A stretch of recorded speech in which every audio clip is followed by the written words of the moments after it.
Hello students. हम कर रहे हैं चैप्टर हमारा third, kingship caste and class. तो स्टूडेंट्स, इससे पहले जो हमने फर्स्ट लेक्चर हमारा रिकॉर्ड किया है तो उसमें हमने डिस्कस किया था चैप्टर की इंट्रोडक्शन। मैंने आपको समझाया था महाभारत की क्रिटिकल एडिशन के बारे में।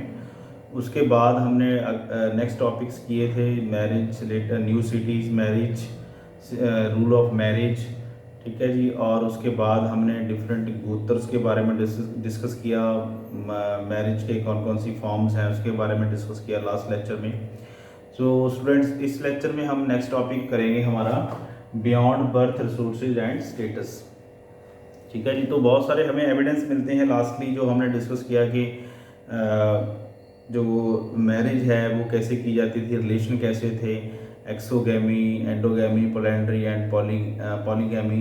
सो डिफरेंट टाइप्स ऑफ ये रूल्स थे रिगार्डिंग मैरिजेस के, जिसके थ्रू मैरिज फैमिली है जो बनती थी, ठीक है जी। उसके बाद हमने पैटर्नल सिस्टम, मैटरनल सिस्टम है जो वो भी डिस्कस किया था। सो इस टॉपिक में हम डिस्कस करेंगे स्टूडेंट्स के जो रिसोर्सेज हैं, जैसे बर्थ रिसोर्सेज एंड स्टेटस, यानी कि फैमिली में जो भी प्रॉपर्टी है वो किसे दी जाएगी, आगे उनका कौन वारिस बनेगा, और कैसे जो रिसोर्सेज हैं, जो थिंग्स हैं, वो कैसे डिस्ट्रीब्यूट की जाएंगी फैमिली में, ठीक है जी। So they are social position of different section were often shaped by the access to economic sources. तो social position of different section में हमें ये पता चलता है कि जो भी स्ट्रक्चर बनता है, जो भी फैमिली स्ट्रक्चर है वो इकोनॉमिक बेस के ऊपर ही है। जितना भी किसी के पास पैसा होता है, इकोनॉमिक सोर्सेज होते हैं, उसके बेस के ऊपर ही सोशल डिफरेंसेस बनते हैं, सोशल रिलेशन बनते हैं। सो इकोनॉमी बहुत इंपॉर्टेंट रोल प्ले करती है इसमें, जब भी फैमिली स्ट्रक्चर जो बनता है। जैसे भी आज हम प्रेजेंटली अपनी बात करें तो हम में जो हमारी सोसाइटी है वो भी सेम एज इट ऐसे ही चलती है। जैसे जैसे बच्चे बड़े होते हैं तो फैमिली के जो भी रिसोर्सेज होते हैं वो इक्वली उसको शेयर करते हैं, और शेयर करने में भी उनसे डिस्प्यूट होता है, उनमें लड़ाइयाँ होती हैं, ब्रदर ब्रदर ब्रदर में होती हैं, ब्रदर सिस्टर्स में हो जाती हैं। तो प्रॉपर्टी और इकोनॉमिक है जो बहुत इम्पॉर्टेंट रोल प्ले करती है इसमें, ठीक है जी।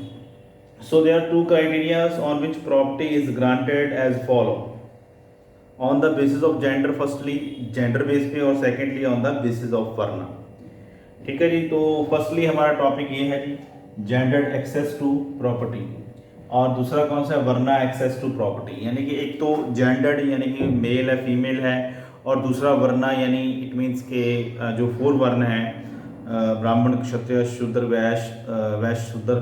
तो वैसे ही सेम एज इट है जो वो सिस्टम है जो चलता है प्रॉपर्टी को एक्सेस करने का। इकोनॉमिक सेक्टर में इसका जो है काफ़ी रोल हमने देखा है, काफ़ी इसमें बातें हैं जी आती हैं। तो सबसे पहले हम डिस्कस करते हैं जेंडर एक्सेस टू प्रॉपर्टी, ठीक है जी। जेंडर में the access to sources sharp social differences between man and women.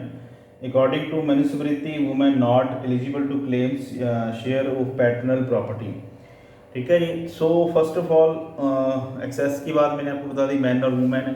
अब जो मनुस्मृति है वो हमें क्या बताती है, वो मनुस्मृति हमें ये बताती है कि जो वुमेन है वो अपने फादर की प्रॉपर्टी पे ऊपर क्लेम नहीं कर सकती, ठीक है जी।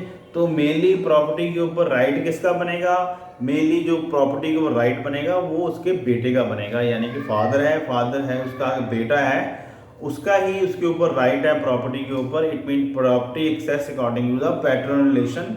जो भी पैटर्नल रिलेशन बॉय का है वही उसको ही जो प्रॉपर्टी में हिस्सा है वो दिया जाएगा। वुमेन है जो क्लेम नहीं कर सकती अपने बेटे अपने फादर की प्रॉपर्टी के ऊपर, वो जो है क्लेम नहीं कर सकती, राइट एवरीबॉडी। उसके बाद the paternal property was divided amongst the sons after the death of parents with a special share for the eldest. अब देखिए यहाँ पे एक और बात आ जाती है, प्रेजेंटली भी ऐसे ही होता है, और जो हमें वेद बताते हैं, महाभारत बताता है, जो भी धर्मशास्त्र है, धर्मसूत्रा ने हमें बताया, तो उसमें क्या है कि प्रॉपर्टी जो है वो जो बॉयज़ हैं, जो सन है, उनमें इक्वली डिस्ट्रीब्यूट होती है। बट यहाँ पे एक बात आती है कि जो प्रॉपर्टी ज़्यादा किसको मिलेगी, जो एल्डेस्ट सन होगा, यानी कि बड़ा बेटा होगा उसको ज़्यादा एक्सेस मिलेगा प्रॉपर्टी में। अब वहाँ उस टाइम में क्या होता था, जो भी बड़ा लड़का होता, बड़ा बेटा, एल्डेस्ट सन होता था, उसको ही राजा बनाया जाता था। जो किंग होता था अपने बेटे को ही राजा बनाता था, किंग बनाता था। तो बड़े बेटे में अगर कोई कमी है या वो केयरलेस है, सही नहीं है, तभी छोटे की बारी आती थी। तो वहाँ पे यहाँ पे भी जो मनुस्मृति के अकॉर्डिंग है, जो जो एल्डेस्ट सन है उसको प्रॉपर्टी में हिस्सा ज़्यादा दिया जाएगा, अदर में इक्वली है जो डिस्ट्रीब्यूट हो जाएगी।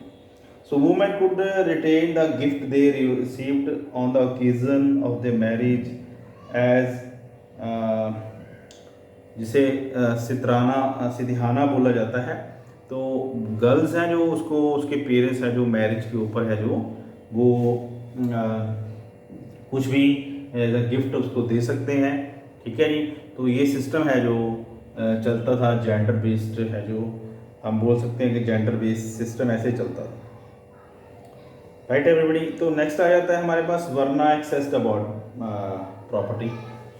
4.2 टॉपिक हमारे पास है varna and access to property. अब वर्ना एक्सेस टू प्रॉपर्टी में क्या है, according to Brahmana texts the only occupational prescribe for Shudra was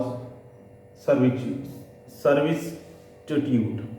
it means जो ब्राह्मण्स हैं वो क्या कहते हैं, जो शूद्रस हैं वो सर्विस देंगे, यानी कि वो घर की साफ सफाई करेंगे या हमारे घरों से जो भी है वेस्टेज है वो निकाल के बाहर लेके जाएंगे, या गलियां नालियाँ जो भी ड्रेनेज सिस्टम है, जो भी वर्क है सफाई का, वो शूद्रस करेंगे, यानी कि सर्विस है जो शूद्रस करेंगे। ब्राह्मण ये चीज़ बोलते हैं।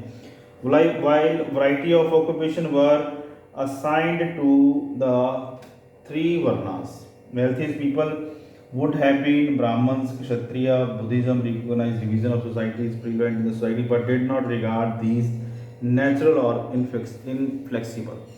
So ब्राह्मण्स ने जो भी वर्ण बनाया उसमें उन्होंने ड्यूटीज बताई सभी की, कि जो फर्स्ट 3 सेक्शन है उनके ये वर्क है, और 4th का जो वर्क है वो सफाई का है, क्लीनिंग का है, और ऐसे उन्होंने अलग अलग ड्यूटीज बताई। बट बुद्धिज़्म की बात अगर करें हम, जो बुद्धिज़्म हुआ 6th सेंचुरी में, तो उन्होंने क्या बताया, उन्होंने ये बोला कि जो ये सिस्टम है, वर्ण सिस्टम है, ये गलत है, ये रॉन्ग है।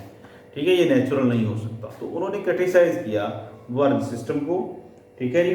और उसके बाद है जो नेक्स्ट हमारे पास आ जाता है जी, they also rejected the idea of claim higher status of basis of birth. It means उन्होंने इस चीज़ को भी खारिज कर दिया कि जो हम स्टेटस बोलते हैं कि हाँ जिस भी फैमिली में उसका बर्थ हुआ उसका स्टेटस उतना ही अपर है, इस चीज़ को भी है जो उन्होंने खारिज किया, इस चीज़ को भी नहीं माना, रिजेक्ट किया। बुद्धिज़्म फिलॉसफी वाले पर्सन है जो उन्होंने इस चीज़ को भी डिनाई किया कि ऐसा नहीं हो सकता, ये गलत है जी, कि जो भी जिस पर्सन का जिस फैमिली में बर्थ हुआ तो वो उतना हाई हो गया, और जिसका छोटी फैमिली में हुआ वो लोअर हो गया। सो इस चीज़ को भी रिजेक्ट किया गया बुद्धिज़्म के द्वारा। बट नाउ ये आज भी ये चीज़ प्रैक्टिस में चल रही है कि जो बड़ी फैमिली में अपर फैमिली में बर्थ होता है वो अपर होता है, जो लोअर फैमिली में लोअर होता है। तो ये सिस्टम है जो सदियों से चला आ रहा है, जिसको चेंज करने के लिए बहुत सारे रिफॉर्मर आए, बहुत सारे रिलीजियस लीडर आए, बट इसको कोई भी ख़त्म नहीं कर सका। आज भी ये सिस्टम ऐसे चल रहा है स्टूडेंट्स। तो हम अपने सराउंडिंग्स में ये चीज़ें देख सकते हैं कि ये चीज़ें भी अभी प्रैक्टिसेस हो रही हैं, चल रही हैं। ठीक है जी, सोसाइटी में। सो तमिल संगम anthologies illustrate economic and social relations, suggesting that there were differences between rich and poor, those controlled resources accept to share them. तो जितना कोई जिसके पास ज़्यादा रिसोर्सेज होगा उतना ही उसका जो है सोसाइटी के ऊपर कंट्रोल होगा, उतने ही वो ज़्यादा क्लेमिंग करेगा अपने लिए कि मुझे ये भी चाहिए, मैं ये भी चाहिए। तो it's based on the economic sphere. तो ये सभी सारी चीज़ें हैं जो इकोनॉमी के ऊपर डिपेंड करती हैं। ठीक है जी। जैसे भी हम बात करते हैं कि हाँ जी an alternative social scenario sharing wealth, तो ये चीज़ें हैं जो हम ये बोल सकते हैं कि जितना भी सोशल सिनारियो है वो वेल्थ के ऊपर डिपेंड है। ठीक है जी। जितनी इसके पास वेल्थ होगी उतना ही सोसाइटी में उसका दर्जा है या लेवल है उसका वो अप होगा। ठीक है। अदर पर्सन हैं जो वो लोअर होंगे, उनकी इतनी ज़्यादा वैल्यू नहीं होगी। बट जो रिच है, जो इकोनॉमिकली वेल्थी है, उसकी जो पावर है वो ज़्यादा होगी, वो प्रॉपर्टी में एक्सेस भी ज़्यादा करेगा। ठीक है जी। So these are the reason responsible for the social scenario sharing as a wealth. ठीक है जी। उसके बाद हमारा नेक्स्ट टॉपिक आ जाता है जी एक्सप्लेनिंग द सोशल डिफरेंसेस। ठीक है जी, एक्सप्लेनिंग द सोशल डिफरेंसेस में हम बात करें कि हैंडलिंग टैक्सेस 6.1 है, language and content, authors and dates, search for convergence. ठीक है जी, सबसे पहले हम बात करते हैं explaining the social differences. Explaining the social differences में है जी देखिए the myth found in the Sutta Pitaka. ठीक है, स्टाका पिटाका एक टेक्स्ट है जो बुद्धिस्ट के फॉलोअर्स ने लिखा था। स्टाका पिटाका वो क्या बोलता है, the institute of kinship was based on the human choice with tax as form of payment for service and rendered by her king। ठीक है जी, तो स्ताका पटाका क्या बोलता है कि जो भी किनशिप है वो किसके ऊपर बेस्ड है, चॉइस के ऊपर बेस्ड है, बेस्ड ऑन ह्यूमन चॉइस। के ह्यूमन की चॉइस होनी चाहिए जी, जो भी मेरी जो रिलेशन है या मेरी जो ब्लड रिलेशन है या मेरी कास्ट है वो मैं चॉइस करूँगा। ठीक है जी, और टैक्स से जितनी वो टैक्स पे करता है, जितना वो पैसा देता है, वैसे ही वो चॉइस से वो अपनी किनशिप है वो ले सकता है। So at the same time relieves recognization of human agenda in creating the institutionalization social and economic relation. So it also recognize the fact since human being are responsible creation for system, this could be changed in the future. The king was elected by the whole people, महामत्तास। ठीक है जी, तो ये भी एक बात है जी जो स्ताका पटाका बोलता है जी। पहले तो उन्होंने बोला कि ह्यूमन चॉइस है, फिर उसके बाद उन्होंने बोला सोशल एंड इकोनॉमिक स्ट्रक्चर भी इसके लिए रिस्पॉन्सिबल है कि ह्यूमन कौन सी किनशिप है जो वो चॉइस करेगा। उसके बाद उन्होंने बात किया कि किंग है वो कैसे चुना जाएगा, कैसे इलेक्ट किया जाएगा, लोगों के द्वारा इलेक्ट किया जाएगा, जिसको बोला गया महामत्तास। यानी कि मत्तास यानी कि डिस्कशन, एडवाइस, महा मीन्स बहुत सारे लोगों की एडवाइस के अकॉर्डिंग ही जो किंग है वो इलेक्ट किया जाएगा। ठीक है जी, हिस्टोरियन एंड द महाभारत।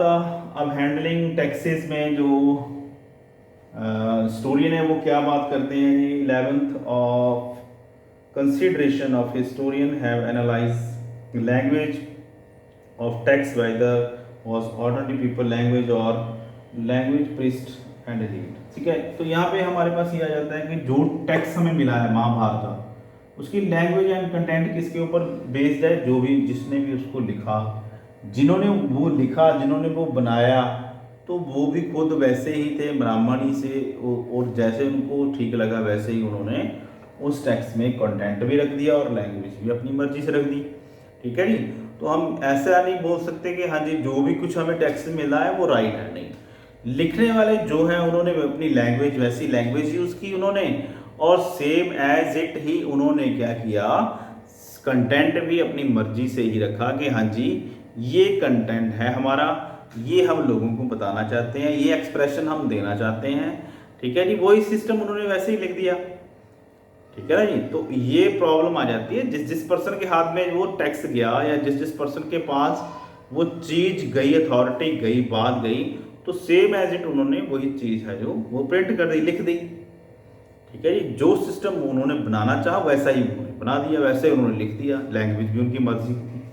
ठीक है जी, तो ये हम बात कर सकते हैं kind text author perspective in writing text, audience to whom it was written, date and composition or completion of text, the place of composition।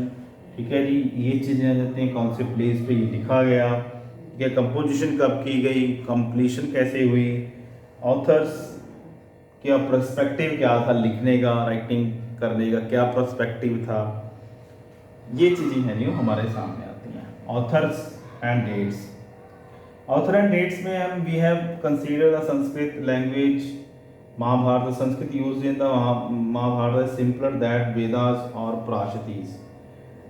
तो बहुत सारे जो ऑथर है उन्होंने लैंग्वेज भी संस्कृत यूज़ की, क्योंकि उस टाइम लैंग्वेज जो संस्कृत थी या प्राकृतिक थी उसके अकॉर्डिंग ही उन्होंने उस चीज़ को लिखा। ऑथर्स ने डेट्स के बारे में कुछ मेंशन नहीं किया, डेट्स है जो वो भी क्लियर नहीं है बिल्कुल भी कि कौन सी डेट को ये कंपाइल किया गया। ठीक है, another phase. So historian and Mahabharata ऐसे जो है लिखा गया। ठीक है, सर्च फॉर कन्वर्जेंस, इसमें हमने क्या है भी जो एक बीबी लाल जी थे, उन्होंने एक प्लेस है जो सर्च किया जिसका नाम था हस्तिनापुर, वो उत्तर प्रदेश में है, जो फाइंड किया गया। उसकी बिल्डिंग्स और जो भी वहाँ पे स्ट्रक्चर मिला, जो ब्रिक्स मिली, जो मटेरियल मिला, उससे हम ये बोल सकते हैं कि ये जो हस्तिनापुर है, यहाँ पे भी पांडव हैं जो वो रहते थे। पांडवों का ये मेन पैलेस था जहाँ पे वो कंट्रोलिंग वगैरह करते थे। बीबीलाल जी की रिपोर्ट से हमें ये चीज़ है जो वो क्लियर होती है, जो उन्होंने फाइंड की थी 1951 से 1952 में। सो पोलेंड्री इन द मैरिज, ठीक है, ये भी हमारे पास आ जाता है। पोलेंड्री मैरिज इन महाभारत, द्रौपदी ने मैरिज की थी पांडवा से, यानी कि द्रौपदी सिंगल वाइफ थी 5 ब्रदर की। तो ये पोलेंड्री सिस्टम भी हमें महाभारत से में ही मिला है, बट बहुत सारे ऑथर्स हैं जो वो इस चीज़ को मानने को तैयार नहीं है कि ऐसा नहीं हो सकता कि एक सिंगल लेडी है उसके 5 हस्बैंड हो, ऐसा पॉसिबल नहीं है। बहुत सारे ऑथर इसके ऊपर कॉन्ट्राडिक्शन देते हैं। ठीक है, हिस्टोरियंस के ऊपर कॉन्ट्राडिक्शन देते हैं कि ऐसा नहीं हो सकता। ठीक है जी, तो ये एक धारणा जो बनाई हुई है वो गलत है, दिस इज़ रॉन्ग। तो ये भी कंट्रोवर्शियल इशू है जो चला आ रहा है काफ़ी टाइम से। ठीक है जी, और इसके ऊपर कोई भी एक सिंगल है जो राय नहीं है, सिंगल व्यूज़ नहीं है लोगों के कि ऐसा पॉसिबल हो सकता है कि द्रौपदी की मैरिज 5 पांडवों के साथ हुई, कैसे हुई, क्यों हुई। तो इस ये जो रीज़न दिए जाते हैं इनके ऊपर जो है एक मत नहीं है, एक व्यू नहीं है। ठीक है जी। So polyandry marriage in Mahabharata suggestion different things, so it may be because shortage of women. कुछ पर्सन ऐसे बोलते हैं कि ये हो भी सकता है कि उस टाइम पे शायद मे बी वुमेन्स कम हो, वुमेन की शॉर्टेज हो, जिसकी वजह से जो उन्होंने ये स्टेप उठाया, ये स्टेप उन्होंने अडॉप्ट किया कि हाँ जी, कि हम ये चीज़ कर लेते हैं जी। तो ये भी एक धारणा है जो गलत लगती है कि ऐसा हो सकता है, ऐसा पॉसिबल नहीं है। मे बी ऐसा नहीं हो सकता। बहुत सारे एक पर्सन ये बोलते हैं कि वुमेन की शॉर्टेज से शायद ये हो सके। Mahabharata written with a variety of language. अब देखिए यहाँ पे हमारे पास आ जाता है लास्ट टॉपिक है हमारा इस चैप्टर का कि डायनेमिक टेक्स्ट। ठीक है जी, महाभारत क्या है? एक डायनेमिक टेक्स्ट है। डायनेमिक टेक्स्ट का क्या मतलब है? ये जी टाइम के साथ चेंज होता जा रहा है, जैसे जैसे टाइम बीतता जा रहा है तो ये इसमें भी बहुत सारे चेंजेस आते जा रहे हैं। ठीक है, हर एक पर्सन है जो अकॉर्डिंग टू है जो उसको चेंज करता जा रहा है। अगर उसको सही लग रहा है तो गलत है, उसको करेक्ट करके उसको रीराइट किया जाता है। ठीक है जी। तो फर्स्ट पार्ट हमारे पास ये आ जाता है कि Mahabharata written is a variety of language. बहुत सारी लैंग्वेज में है जो महाभारत है जो वो लिखा गया है। Those people wrote version of the epic headed stories originated in circulate their localities. बहुत सारे लोग हैं जो उन्होंने क्या किया कि इसमें इसकी वर्जन है जो चेंज कर दी, या इसमें और नई स्टोरीज हैं जो ऐड कर दी। ठीक है जी, टाइम के साथ नई नई स्टोरीज ऐड होती जा रही हैं, कुछ स्टोरीज हैं जो डिलीट होती जा रही हैं, कट होती जा रही हैं, तो चेंज होता जा रहा है। कुछ भी फिक्स नहीं है महाभारत में। हम महाभारत को पूर्ण रियलिटी नहीं मान सकते। ठीक है जी, डायनेमिक टेक्स्ट है, ये चेंज होता जा रहा है जैसे जैसे सर्कमस्टांसेस हैं, जैसे सोच पर्सन की चेंज होती जाती है, वैसे इसमें भी चेंजेस आते जा रहे हैं। The central story of epic was often retold in the many ways. Episode were depicted in the sculpture and paintings. तो सेंट्रल स्टोरी क्या है इस एपिक की के एपिसोड्स हैं, स्कल्पचर हैं, पेंटिंग्स बनी हुई हैं, जो भी मूर्तियां हैं हमारे पास या पिक्चर्स हैं, पेंटिंग्स हैं, उसके अकॉर्डिंग ही हम इसको ढालते जा रहे हैं। They also provide themes a wide range of performing art, players, dance, other kind of narration. ठीक है जी, अलग अलग तरह के इसके ऊपर आर्ट बने हैं, ड्रामास बने हैं, फिल्में बनी हैं, मूवीज़ बनी हैं। हर एक पर्सन ने अपने व्यू से, अपने वे से इसमें जो एडिंग की है, राइटिंग की है, ठीक है जी, नरेशन दी है, एक्सप्लेनेशन दी है, वो भी चेंजेबल है, यानी कि डायनेमिक है। ठीक है जी। सो इसलिए हम ये बोल सकते हैं कि जो ये हमारा महाभारत है, ये एक डायनेमिक टेक्स्ट है और ये टाइम के साथ है जो चेंज होता जा रहा है। ठीक है जी। तो स्टूडेंट्स आई थिंक ये हमारा जो चैप्टर है अब कंप्लीट हो चुका है जी। तो आई थिंक आपको ये चैप्टर समझ में आ गया होगा। बड़ा ही इंटरेस्टिंग चैप्टर है, इसको थोड़ा सा ध्यान से आपने सुनना है, देखना है, पढ़ना है, रीड करना है, तो आपका इंटरेस्ट नेचुरली इस चैप्टर में बनेगा, क्योंकि एज एक स्टोरी है। जो स्टोरी हम टीवी पे देखते हैं, महाभारत हमने देखा, तो उसमें भी बहुत हमें इंटरेस्टिंग चीज़ों का पता चलेगा। और यहाँ पे भी हम अगर पढ़ेंगे तो हमें नई नई चीज़ें, बहुत सारी चीज़ें हैं जो न्यू पता चलेंगी और हम उनके बारे में जानकारी है जो हासिल कर सकते हैं। ठीक है स्टूडेंट्स, सो इसके साथ ये थर्ड चैप्टर है हमारा कंप्लीट हो गया। तो होप करता हूँ आपको सारा चैप्टर है जो समझ में आ गया होगा। Thank you everyone.